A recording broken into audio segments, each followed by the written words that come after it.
안녕하십니까. 2022년 6월 18일 최병호 팩트 시작하겠습니다. 지금 민주당에서는 이재명 의원의 8월 정당대회 당대표 출마 여부를 놓고 치열하게 공방이 벌어지고 있습니다. 자, 이 공방은 과연 본질이 무엇이고, 그리고 이 공방 중에 반 이재명계는 과연 성공할 수 있을까? 이런 부분을 오늘 과거의 사례와 비교해서 말씀을 드리겠습니다. 우선 민주당의 그 최대 의원 모임이라고 흔히 우리가 이렇게 얘기하죠. 더 좋은 미래, 더 미래. 이거는 이제 86그룹이라고 하는 사람들이 주축이 되어 있습니다. 그러니까 80년대 학번, 그 다음에 60년대생, 이제 이른바 386, 이런 데에서 이제 비롯됐던 이름인데, 16일 날 성명을 냈죠. 8월 전당대회는 다름과 새로움으로 가득해야 하며 시대 변화를 반영한 가치와 철학, 당의 노선을 재정립하는 전기가 되어야 한다. 새로운 가치와 의제, 그리고 인물 부상을 통해 민주당의 얼굴과 중심을 바꿔내도록 최선의 노력을 다하겠다, 이렇게 얘기했습니다. 그러면 이 사람들은 지금까지 이 얘기를 보면 그냥 일반론이고 다 옳은 소리 하고 있습니다. 뭘 어쩌겠다는 거냐? 근데 이 행간을 읽어보면 자기네들은 86그룹이 주축이지만 결국은 97그룹, 97그룹이라고 한다면 90년대 학번과 70년대생 이쪽에 힘을 모아주겠다, 이런 뜻으로 읽힙니다. 명시적으로 얘기한 건 아니겠지만. 그러면 지금 97그룹 중에서 이번 대표에 출마하겠다고 그래서 거론되는 사람들이 4사람 정도 있습니다. 강병원, 강훈식, 박용진, 박주민 의원. 그래서 양강, 양박, 이렇게도 이제 언론에서 흔히 그 얘기를 하고 있는데, 이 사람들 중에서 글쎄요, 강병원 의원은 본인이 마다하지 않겠다라고 얘기해서 거의 뜻이 있음을 밝혔는데, 다른 사람들은 아직 안 그렇고요. 다른 사람들도 예를 들어서 그런 추대 분위기라면 누가 안 하겠습니까만은 어쨌든 이렇게 거론이 되고 있다 하는 거고요. 반면에 더미래의원의 다른 의원들은 또 그거는 더미래에 있는 친문들의 얘기야, 이렇게 또 치부하고 있습니다. 자, 17일 날 보면 어제죠. 어제 상임고문단이 모임을 가졌는데 문희상 전 국회의장은 이렇게 얘기했습니다. 대선에서 후보로 나간 사람은 졌으니까 책임져야 한다. 당을 이끌었던 선대위원장을 맡았던 사람은 상징적으로 책임을 안 질 수가 없다. 그러니까 이재명, 송영길 2사람이 책임져야 된다는 얘기는 이번 전당대회에 나오지 말아야 한다. 이런 얘기가 되는 거죠.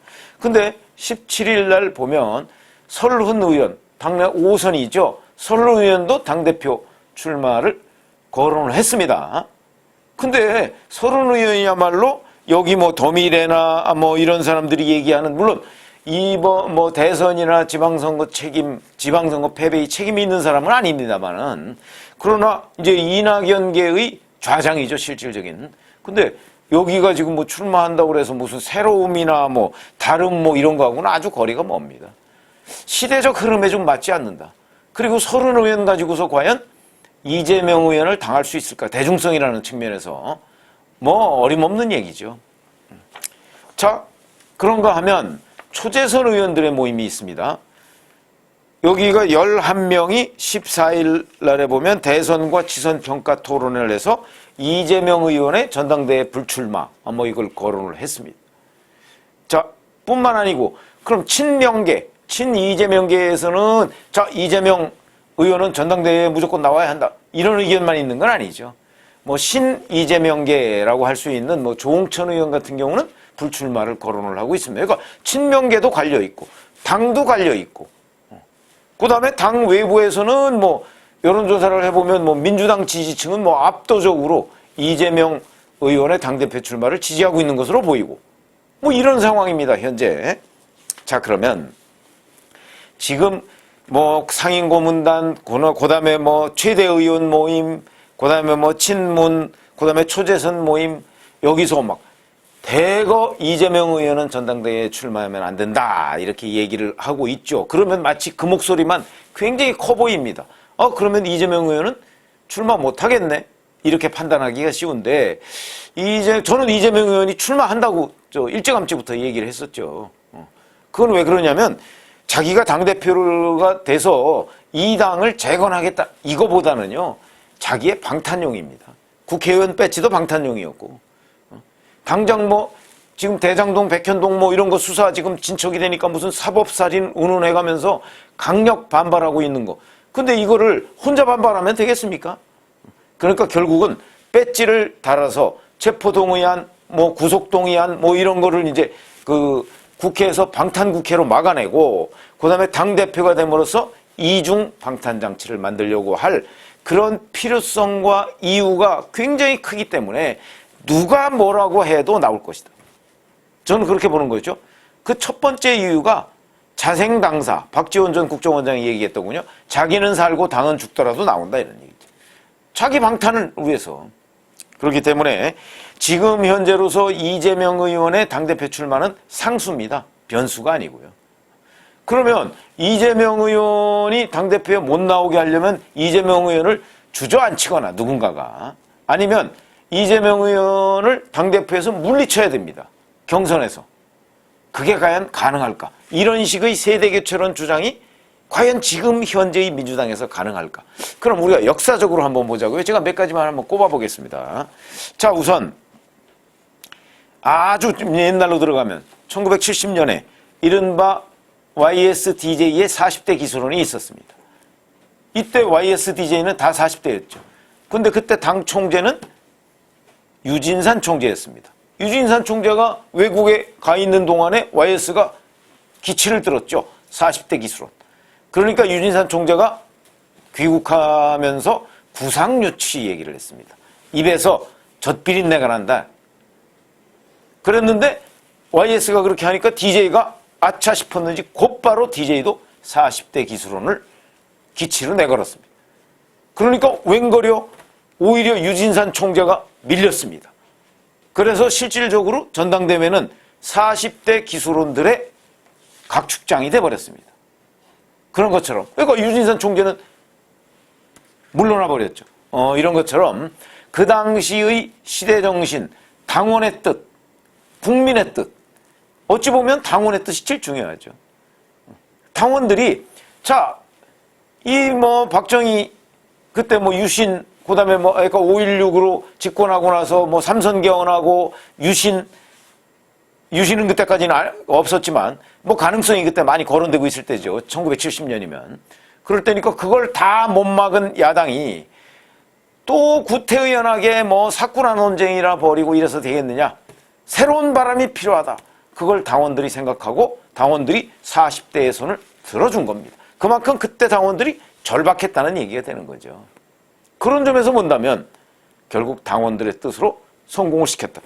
자, 최근에 2000년에 김대중 정부 때 천신정, 천정배, 신기남, 정동영 정풍운동을 벌였습니다. 잘 아시다시피 권노갑 고문을 겨냥한 겁니다. 이때 권노갑 고문은 2인자였습니다. DJ 정부의 2인자. DJ 정부의 2인자를 치겠다고 천정배, 신기남, 정동영 같은 젊은 사람들이 나서서 정풍운동을 했는데, 그래서 DJ 있는 그 자리에서 정동영 의원이 권노갑 의원한테 이선 후퇴를 들이받은 거 아닙니까? 그러니까 이제 권노갑 고문은 이 배후에 누가 있다. 그렇게 얘기해서 그쪽을 막 반발을 하고 김근태 고문이 있다 이런 얘기죠. 김근태 의원이 있다. 그래서 반발했는데 결국은 권노갑 고문이 졌습니다. 시대의 흐름, 당원의 뜻이라고 봅니다. 최근에도 그런 사례가 있었죠. 이거는 어찌 보면 더 당원들의 혁명이라고 저는 판단을 합니다. 무슨 얘기냐? 바로 작년에 이준석 대표가 되는 과정.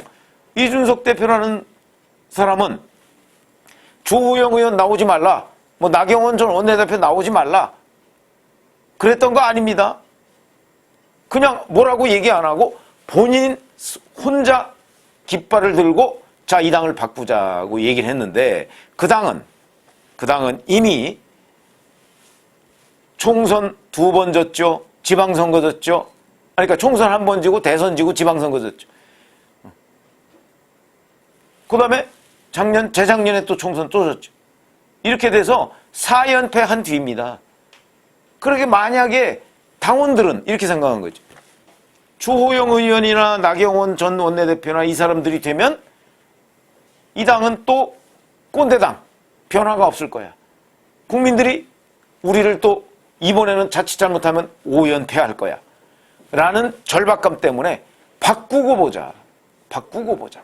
뭐 이준석이 뭐 여의도 정치 한 10년 밥 먹었다는데 뭔지는 모르지만 바꾸고 보자. 우리는 바꿔야 기회가 생긴다는 그 절박함에서 30대 영선, 그게 정상이 아닙니다. 그 당시에 미래통합당, 자유한국당 당원들이 오죽했으면 30대 영선을 선택했겠습니다. 바꾸고 보자 했죠. 바꾸고 보자. 성공했죠. 이준석 대표는 누구 물러나라, 세대교체를 주장하지 않고서도 그냥 본인의 영선의 30대라는 것만 가지고서 바람을 일으켜서 거물들을 쓰러뜨렸습니다. 성공한 사례죠. 그럼 성공한 사례만 있느냐? 실패한 사례도 많습니다. 2015년에 새정치민주연합 전당대회를 앞두고 문재인, 박지원, 정세균, 이른바 빅3에 대한 불출마 요구가 거세게 있었습니다. 정세균 당시 의원만 불출마를 했고요. 박지원, 문재인 두 사람이 맞붙었는데 결국 문재인이 대표가 된 거 아닙니까? 그러니까 이런 어찌 보면 세대교체 요구가 실패한 거죠. 물론 그 당시에는 박지원이 되든 문재인이 되든 뭐 다 세대교체는 아닙니다만은 여튼 이런 물갈이 요구가 실패했다. 그것만 있느냐? 2019년에 자유한국당도 마찬가지로 있었다. 김병준 비대위원장이 이때 전당대회를 앞두고 뭐를 구상했냐면 오세훈, 김태호 이런 젊은 사람들로 좀 바꿔보자. 60년대생으로 이런 생각에 구도를 짰는데 웬걸 박근혜 정부의 마지막 국무총리였던 황교안이라는 사람이 갑자기 튀어나와서 대표가 돼버렸습니다. 그거는 친박세가 그때까지 여전히 기승을 부리고 있었다는 얘기가 되는 것이고 2019년까지만 해도 탄핵을 거치고 그 다음에 연전연패, 전국선거에서 연전연패를 했음에도 불구하고 친박 세력이 여전히 기승을 부리고 그래서 2019년에 황교안이라는 사람이 대표가 됐고 황교안은 결국은 박근혜의 그림자입니다. 마지막 국무총리를 했기 때문에 이 사람이 대표가 돼서 2020년에 총선에서 대참패를 하게 되죠. 이런 일이 이것도 실패한 사례입니다. 세대교체.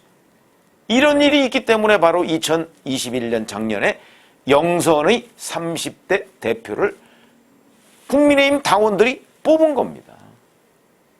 자, 그러면 이 사람들의 승인, 실패 요인 다 어디 있을까요? 역시 시대정신이라는 게 있을 수 있고 이거보다 훨씬 더 결정적인 요인은 결국 당원들의 자각입니다. 그러면 지금 민주당 당원들, 자, 작년에 있었던 4월 7일 서울시장, 부산시장 재보궐선거, 보궐선거. 이건 뭐 사실상 전국선거죠. 전국 규모 선거. 제가 이렇게 부릅니다. 그거 졌죠? 참패했죠? 민주당이? 그 다음에 올해 대선 참패했죠? 지방선거 참패했죠. 세 번을, 대선은 뭐 참패가 아니군요. 세 번을 졌죠. 먼저 자유한국당, 미래한국당은 4번을 졌습니다. 전국선거에서. 3번을 졌죠. 그래서 저는 아마 지금 민주당의 당원들이 이걸 자각하려면 정말 절박하다 그런 걸 느끼려면 내년 후년 총선에 한 번 더 져야 된다고 생각을 합니다. 그건 무슨 뜻이냐? 제가 좀 취재를 민주당 이 저변을 취재해 보면 민주당 당원들은 아직도 대선 젖잘싸 분위기에 빠져 있습니다. 졌지만 잘 싸웠다. 지방선거? 그거는 대선에서 졌기 때문에 어쩔 수 없는 거야. 아무도 책임을 물으려 하지 않고 있다. 당원들의 생각이 그렇다. 근데 더미래, 이거 초선 모임, 이런 쪽에서만 책임지라고 하지, 실질적으로 바닥 당원들은 그렇지 않습니다. 여전히 젖잘싸 분위기입니다. 그러니까 절박하지가 않습니다. 당원들이. 절박하지 않으면 어떤 일이 벌어지죠? 작년 국민의힘 전당대회 그런 일이 안 벌어집니다. 절박하지 않으면 작년에 아마도 나경원, 주호영 둘 사람 중에 한 사람이 대표가 됐을 겁니다. 근데 절박했기 때문에 영선의 30대를 대표로 한 거죠. 바꿔놓고 보자. 국민들한테 우리 이렇게 바꿨으니까 이번에는 좀 해주세요. 근데 지금 민주당 사람들한테는 그런 절박함이 없다는 거죠. 그러면 여기에 있는 뭐 강병원, 강훈식, 박용진, 박주민 외에 다른 사람이 또 나올 수도 있습니다. 예를 들어서 뭐 미스터 쓴소리 김혜영 전 의원, 그런 사람이 나와서 기치를 걸고 내가 이 당을 바꾸겠다. 이 당은 나 같은 사람 아니면 못 바꾸고 이번에 못 바꾸면 내년 후년 총선에서 또 진다. 그게 만약에 센세이셔널하게 당원들한테 먹혀들었다고 한번 생각을 해보세요. 그 사람이 대표가 됩니다. 근데 그렇게 되려면 민주당 일반 당원들이 철저하게 깨우침을 가져야 됩니다. 아, 우리가 전국 규모의 선거에서 3번 내리진 이유가 맨날 그나물에 그 밥, 이런 사람들로 했기 때문에 진 거다. 여기서 내후년 총선에서 이기려면 정말 새로운 사람, 그 사람을 내세우지 않으면 안 된다. 그리고 5년 뒤에 대선 후보, 지금 뭐 이재명이 가장 앞섰다고 하지만 국민의힘이 윤석열을 받아들였듯이, 자, 그때쯤 가서 정말 새로운 인물이, 그리고 그 사람이 대통령이 될 것 같으면 우리는 그 사람을 영입해서 대리를 싸우기라도 데려와서 그 사람을 하자. 이런 절박함이 없으면요, 이번에 그대로 이재명 의원이 대표가 됩니다. 그런데 제가 보건대는 지금 민주당 사람들한테는 그런 절박함이 없다. 그런 관점에서 본다면, 그리고 강병호, 강훈식, 박용진, 박주민 가지고서는요, 어림없습니다. 대중성이라는 측면에서. 좀 아까운 거는 박용진 의원 같은 사람입니다. 작년 대선 후보 경선에 나왔었죠. 정말 저조한 성적을 보였습니다. 파이팅이 안 보였습니다. 제가 보건대는. 아니, 방송 패널로 나와서는 굉장한 파이팅을 보였는데 작년에는 무력하게 무너지더군요. 그리고 민주당 사람들이, 민주당 당원들이 원하지도 않아요. 그러니까 지지율이 정말 안 나왔습니다. 거기서 조금 더 박용진 의원이 분발했더라면 저는 이번에 이재명 의원을 당대표에서 무너뜨릴 수 있었을 것이다, 이렇게 보는데 그게 아닙니다. 그런 관점에서 본다면 지금 민주당 당원들은 절박하지가 않다. 다 젖잘싸 분위기에 다수가 빠져있다. 그런 관점에서 보면 결국은 이재명 의원을 대항할 사람은 없다. 유일한 방법, 제가 한두 번 얘기했었죠. 반 이재명계가 힘을 합쳐서 대중성이 있는 사람을 내세웠을 때, 뭐 예를 들어서 뭐 이낙연 전 대표라든가, 근데 이낙연 전 대표 지금 뭐 연수 떠나 있죠. 아니면 김부겸 전 국무총리라든가, 이런 정도나, 아니면 뭐 박용진 의원 정도? 근데 박용진 의원은 대중성으로 이재명 의원의 대항마가 될 수가 없죠. 그 정도가 아니라면 전부 다 일치 단결해서 한 명을 민다. 근데 그게 대중성이 확보된 한 명. 이렇게 되면 이재명 의원과 당대표 경합을 벌일 수가 있지만 지금 현재 민주당 당원들의 분위기, 이걸 봤을 때는 불가능이다. 그러니까 결론으로 민주당에서의 2022년 세대교체 불가능이다. 결국 민주당은 이재명 의원을 안고 가야 되는데 지금은 뭐 거의 계륵이 돼 있죠. 수사로 조여오니까. 이 수사 조금 있으면 다 증거들이 드러날 겁니다. 민주당은 앞길이 글쎄 별로 보이지 않는다. 그래서 누군가가 치고 나와야 되는데 그러기에는 전당대회까지 시간이 너무 짧다. 저는 그렇게 봅니다.